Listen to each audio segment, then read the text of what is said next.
The U.S. bombed dozens of ISIS targets in central Syria yesterday after the country's longtime dictator fled the country. And South Korea's president is now being investigated for treason and abuse of power. Good morning, I'm Corva Coleman from NPR News, and here are today's top stories. A Syrian rebel group says it's now controlling Syria's capital, Damascus. The Kremlin says former Syrian President Bashar al-Assad has been given asylum in Russia. It's not clear who will now run Syria, but one main rebel group says it's willing to work with all Syrians. The U.S. does not want one of those groups to be Islamic State. Defense Secretary Lloyd Austin says the U.S. bombed 75 ISIS targets in central Syria yesterday. We're still evaluating the results, but I think that we're going to find that we've been pretty successful. But that's focused on ISIS, to keep the pressure on ISIS and to deny them the ability to easily research. There are reports that Israel has also bombed areas in Syria, singling out places that allegedly held stashes of the former regime's chemical weapons. Israel has also moved across the unofficial border into Syria. Israel is seeking to control a buffer zone to stop militants from attacking. South Korea's Justice Ministry has slapped a travel ban on that country's president. NPR's Anthony Kuhn reports from Seoul. President Yoon Song-yeol is under investigation for treason and abuse of power following his failed attempt to declare martial law. Yoon has been booked as a suspect by both police and special corruption investigators. On Saturday, Yoon escaped impeachment when his party's lawmakers boycotted a vote in parliament.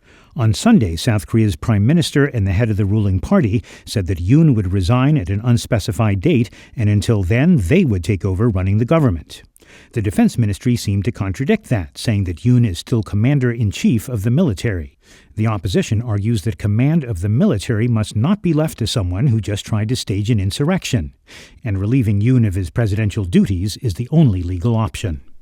Anthony Kuhn, NPR News, Seoul. Democratic senators from New Jersey and California will be sworn into the U.S. Congress today. They will take over for caretaker appointees before they start their own full 6-year Senate terms in January. From member station KQED, Marisa Lagos has more. Andy Kim will replace interim New Jersey Senator George Helmy, who was named to the seat in August after former Senator Bob Menendez was convicted on corruption charges and resigned.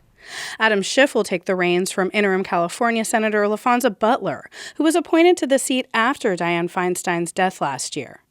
By taking office now, both men will enjoy more seniority than the rest of the freshman class of senators. Schiff says that could give them a bit more sway in the Senate, even with Democrats in the minority. That can be pretty helpful, actually, to start early, gives you a head start on committee assignment. Both men won special elections to fill out the remainder of this term, as well as a full 6-year term starting January 3rd. For NPR News, I'm Marisa Lagos in San Francisco. President-elect Trump says he will proceed with mass deportations when he takes office next year. He was interviewed on NBC's Meet the Press.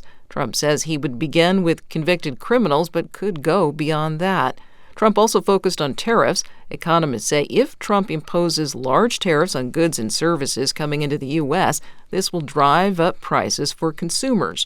But Trump said in the interview he couldn't guarantee anything. I'm Corva Coleman, NPR News.